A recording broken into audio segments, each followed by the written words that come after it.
नमस्कार दोस्तों, आज हम जीव विज्ञान का एक नया पाठ शुरू करेंगे जिसका नाम है उच्च पादपों में प्रकाश संश्लेषण। अब हम इस पाठ का पहला भाग पढ़ेंगे। इस वीडियो में हम पढ़ेंगे परिचय, प्रारंभिक प्रयोग और प्रकाश संश्लेषण कहाँ संपन्न होता है। परिचय।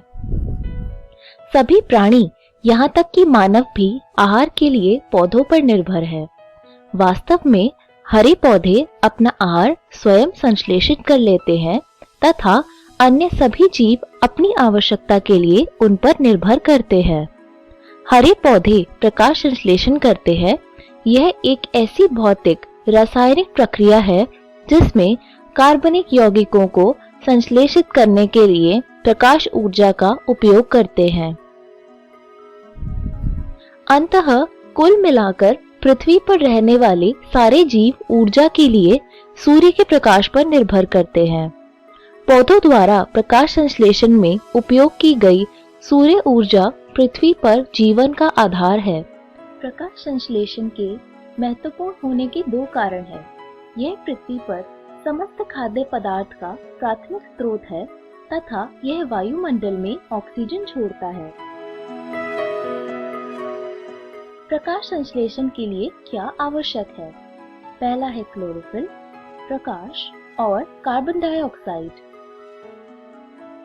आपने शायद शाबलित पत्तियों अथवा उस पत्ती में जिस आंशिक रूप से काले कागज से ढक दिया गया और अन्य पत्ती का प्रकाश में रखा हो जिससे स्टार्च बनाने का प्रयोग को किया गया हो। स्टार्च के लिए इन पत्तियों का परीक्षण से यह बात प्रकट होती है कि प्रकाश संश्लेषण क्रिया सूर्य के प्रकाश में पेड़ के केवल हरे भाग में संपन्न होती है।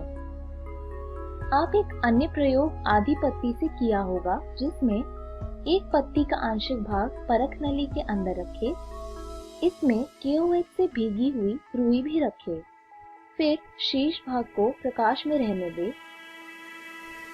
इसके बाद उस उपकरण को कुछ समय के लिए धूप में रखें। कुछ समय के बाद आप स्टार्च के लिए पत्ती का परीक्षण करें।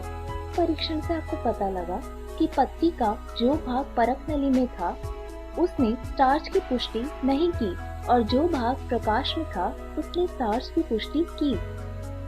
इस प्रयोग से यह सिद्ध होता है कि प्रकाश संश्लेषण के लिए कार्बन डाइऑक्साइड आवश्यक है। प्रारंभिक प्रयोग। जोसेफ प्रीस्ले ने 1770 में बहुत से प्रयोग किए जिनसे पता लगा कि हरे पौधे की वृद्धि में हवा एक अनिवार्य भूमिका है। आपको याद होगा कि प्रीस्ले ने 1774 में ऑक्सीजन की खोज की थी। प्रीस्ले ने देखा कि बंद स्थान जैसे कि बेल जार में जलने वाली मोमबत्ती जल्दी ही बुझ जाती है। इसी प्रकार किसी चूहे का सीमित स्थान में जल्दी ही दम घुट जाएगा। इन अवलोकनों के आधार पर उन्होंने यह निष्कर्ष निकाला कि चाहे जलती मोमबत्ती हो अथवा कोई प्राणी जो वायु से सांस लेता हो, वे हवा को क्षति पहुंचाते हैं। लेकिन जब उसने बेल जार में एक पुदीने का पौधा रखा तो उसने पाया कि चूहा जीवित रहा और मोमबत्ती भी सतत जलती रही। कुछ इस प्रकार का प्रयोग किया था। इस आधार पर प्रीस्ले ने निम्न परिकल्पना की। पौधे उस वायु को क्षतिपूर्ति करते हैं जिन्हें सांस लेने वाले प्राणी और जलती हुई मोमबत्ती कम कर देती है। जॉन इंजनहाउस ने प्रीस्ले द्वारा निर्मित जैसे सेटअप का उपयोग किया जिसमें उसने उसे एक बार अंधेरे में रखा और फिर एक बार सूर्य की रोशनी में रखा। इससे यह पता लगा कि पौधे की इस प्रक्रिया में सूर्य का प्रकाश अनिवार्य है। ये जलती हुई मोमबत्ती या सांस लेने वाले प्राणियों द्वारा खराब हुई वायु को शुद्ध बनाता है। इंजनहाउस ने अपनी एक परिष्कृत प्रयोग में एक जलीय पौधे के साथ यह दिखाया कि तेज धूप में पौधे के हरे भाग के आसपास छोटे छोटे बुलबुले बन गए थे, जबकि अंधेरे में रखे गए पौधे के आसपास बुलबुले नहीं बने थे। बाद में उसने इन बुलबुलों की पहचान ऑक्सीजन के रूप में की थी। अतः उसने यह दिखा दिया कि पौधे का केवल हरा भाग ही ऑक्सीजन को छोड़ सकता है। 1854 से पहले तक इसकी जानकारी नहीं थी, किंतु जूलियस फॉन जैक्स ने यह प्रमाण दिया पौधा वृद्धि करता है तब ग्लूकोज यानी शर्करा बनती है। ग्लूकोज प्राय स्टार्च के रूप में संचित होता है। उसके बाद के अध्ययनों से यह पता लगा कि पौधे का हरा पदार्थ जिसे क्लोरोफिल कहते हैं, पौधे की कोशिकाओं में स्थित विशिष्ट भाग जिसे क्लोरोप्लास्ट कहते हैं, उसमें होता है। उसने बताया कि पौधे के हरे भाग में ग्लूकोज बनता है और ग्लूकोज प्राय स्टार्च के रूप में संचित होता है। अब आप T.W. एंजलमैन द्वारा किए गए रोचक प्रयोग पर मान दें। उसने प्रिज्म की सहायता से प्रकाश के स्पेक्ट्रमी घटकों को अलग किया और फिर एक हरे शैवाल में क्लैडोपोरा को, जिसे ऑक्सी बैक्टीरिया के निलंबन में रखा, इसको प्रतिपादित किया गया। बैक्टीरिया का उपयोग ऑक्सीजन निकलने का केंद्र पता लगाने के लिए था। उसने पाया कि बैक्टीरिया प्रमुखतः लाल एवं नीले प्रकाश क्षेत्रों में एकत्रित हो गए थे। इस तरह से प्रकाश संश्लेषण का पहला सक्रिय स्पेक्ट्रम यानी एक्शन स्पेक्ट्रम वर्णित किया गया। यह मोटे तौर पर क्लोरोफिल ए एवं बी के अवशोषण स्पेक्ट्रा से मेल खाता है। 19वीं सदी के मध्य तक पादप प्रकाश संश्लेषण की सभी मुख्य विशेषताओं के बारे में पता चल चुका था, जैसे कि पौधे CO2 यानी कार्बन डाइऑक्साइड तथा पानी से प्रकाश ऊर्जा का उपयोग कर कार्बोहाइड्रेट्स बनाते हैं। ऑक्सीजन उत्पन्न करने वाले जीवों में प्रकाश संश्लेषण कुल प्रतिक्रिया को आनुभविक समीकरण द्वारा प्रस्तुत किया गया। इसका इक्वेशन कुछ इस प्रकार का था, जहां पर CH2O एक कार्बोहाइड्रेट का प्रतिनिधित्व करता है। एक सूक्ष्म जीव विज्ञानी कॉर्नेलियस वैन नील ने प्रयोग में प्रकाश संश्लेषण को समझने में मील पत्थर का काम किया। उसका अध्ययन बैंगनी एवं हरे बैक्टीरिया पर आधारित था। उन्होंने बताया कि प्रकाश संश्लेषण आधारित प्रक्रिया है जिसमें ऑक्सीकरणीय यौगिक से प्राप्त हाइड्रोजन कार्बन डाइऑक्साइड को अपचयित करके कार्बोहाइड्रेट्स बनाते हैं। इसे निम्नलिखित रूप से व्यक्त किया जा सकता है। हरे पौधों में पानी हाइड्रोजन दाता है और ऑक्सीकृत होकर ऑक्सीजन देता है।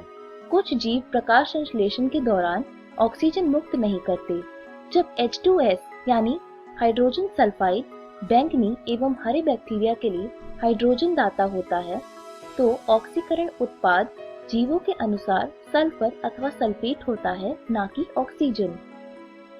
इससे उन्हें निष्कर्ष निकाला कि हरे पौधे द्वारा निकाली गई ऑक्सीजन H2O यानी जल से आती है, ना कि कार्बन डाइऑक्साइड से। बाद में यह बात रेडियो आइसोटोपिक तकनीक से उपयोग से सही प्रमाणित हुई। इसलिए कुल प्रकाश संश्लेषण को प्रस्तुत करने वाला सही समीकरण निम्न है। 6 कार्बन डाइऑक्साइड के मॉलिक्यूल तथा 12 जल के मॉलिक्यूल हमें ग्लूकोज तथा 6 पानी के मॉलिक्यूल और 6 ऑक्सीजन के मॉलिक्यूल देते हैं। प्रकाश संश्लेषण कहाँ संपन्न होता है? प्रकाश संश्लेषण क्रिया हरी पत्तियों में तो संपादित होती ही है, लेकिन यह पौधों के अन्य सभी हरे भागों में भी होती है। पत्तियों में मीजोफिल कोशिकाएं होती हैं, जिसमें अत्यधिक मात्रा में क्लोरोप्लास्ट होता है। सामान्यतः क्लोरोप्लास्ट मीजोफिल कोशिकाओं की भित्ति के साथ पंक्तिबद्ध होता है, जिससे कि वे इष्टतम मात्रा में आपतित प्रकाश प्राप्त कर सके। क्लोरोप्लास्ट कुछ इस प्रकार का दिखता है। क्लोरोप्लास्ट में सूक्ष्म श्रम विभाजन होता है। झिल्ली तंत्र प्रकाश ऊर्जा को ग्रहण करता है और ATP एवं NADPH का संश्लेषण करता है। स्ट्रोमा में एंजाइमेटिक प्रतिक्रिया होती है, जो कार्बन डाइऑक्साइड से शर्करा का संश्लेषण करता है, जो बाद में स्टार्च में परिवर्तित हो जाता है। पहली वाली प्रतिक्रिया को प्रकाश अभिक्रिया कहा जाता है, चूंकि यह पूर्णतः प्रकाश पर आधारित है। दूसरी प्रतिक्रिया प्रकाश अभिक्रिया के उत्पाद पर निर्भर होती है, अर्थात ATP तथा NADPH, जो सैद्धांतिक रूप में अंधेरे में संपन्न होता है, अतः इसे अप्रकाशीय अभिक्रिया कहते हैं। इस वीडियो में हमने सीखा परिचय, प्रारंभिक प्रयोग और प्रकाश संश्लेषण कहाँ संपन्न होता है। अगली वीडियो में हम पढ़ेंगे प्रकाश संश्लेषण में कितने वर्णक भाग लेते हैं, प्रकाश अभिक्रिया क्या है और इलेक्ट्रॉन परिवहन। धन्यवाद।